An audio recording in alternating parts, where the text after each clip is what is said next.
Welcome to part 6 of modding the original Xbox. In this video we will be discussing modifying the TSOP. TSOP stands for Thin Small Outline Package. It's a type of surface mount integrated circuit chip. In the case of the original Xbox, contains the firmware which restricts the Xbox from being tampered with to a degree. What we'll be doing in this video is modifying this chip to run customized firmware which will allow us to do several things, such as boot without a DVD drive, boot without a dashboard, boot while the drive is unlocked, use larger hard disks up to around 2.2 terabytes. We'll have in-game reset by pressing back, black, left trigger, and right trigger. Support for 128 megabytes of RAM. Faster booting into the dashboard. Customized boot animations, and more. The Xbox I will be using in this video is a 1.0 Xbox. You can only perform a TSOP on a 1.0 to 1.5 Xbox. If you have a 1.6 Xbox, you will need to purchase and install a mod chip. I'll be talking about this in a future video. In the last video I discussed how to identify your Xbox motherboard. You should reference that video if you have any questions about which model you have. In the screenshot that you currently see, there are 5 different types of TSOP chips that you could have. A Hynix chip, a Hyundai, and an ST chip. All 3 of these can be modded the same way. A WinBond chip requires flashing a separate way.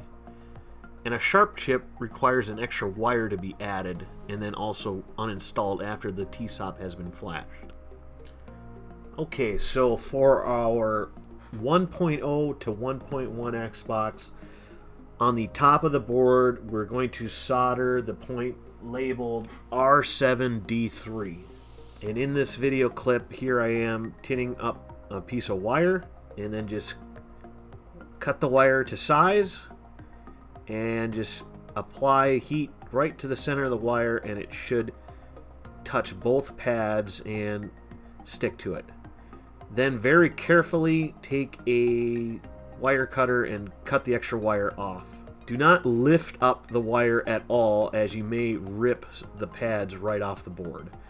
The board is very fragile, so be aware that you could very easily damage this board if you overheat it or if you pull up on the wire. If you do damage the board, not to worry, there are alternate points on the board that you can solder onto. Now we'll have to flip the motherboard upside down and solder the R7, R3 joints together. And if you have a Sharp TSOP, you should solder the wire as shown in the image. It's also recommended that you desolder the wire for the Sharp chip after you have flashed it, as it can damage the chip over an extended period of time. So on the back of the motherboard you can see that there's a piece of tape that was covering up the R7, R3 points. And here I'm going to be just putting down a little bit of flux. I'm going to be tinning a piece of wire. And then I just quickly grab the wire and attach it with the soldering iron.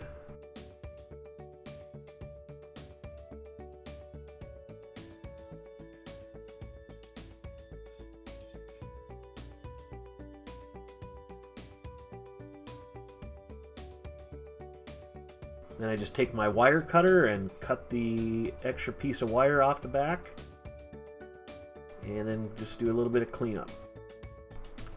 With the 1.2 to 1.5 Xbox, the installation is pretty similar. You just have to solder the R7D10 points on the top side of the board, and then you'll have to solder the R7D2 and R7D1 points together, as shown in the photo. So what happens if you destroy a solder joint?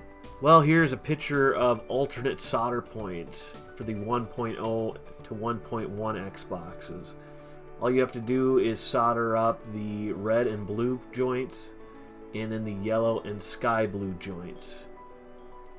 And then here is the same exact picture for the 1.2 to 1.5 Xbox. Okay, I'm going to boot up off the Xbox BIOS checker disk, and we can see that we have an ST chip.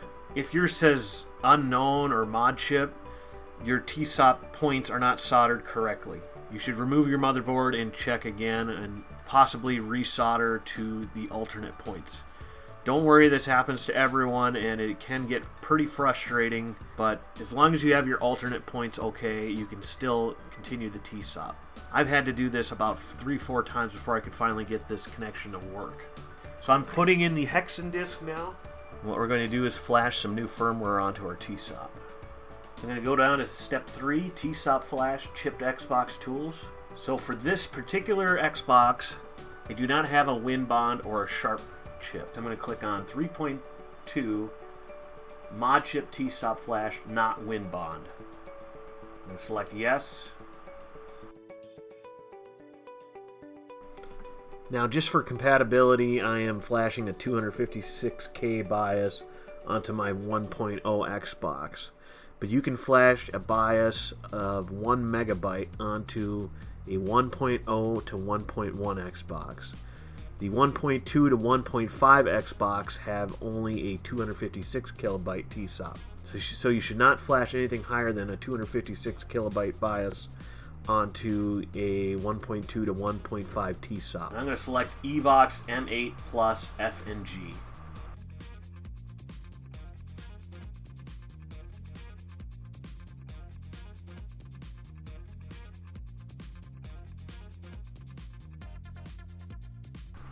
And now if you see in the top left corner, we have the Evox logo, so now our TSOP has completed successfully.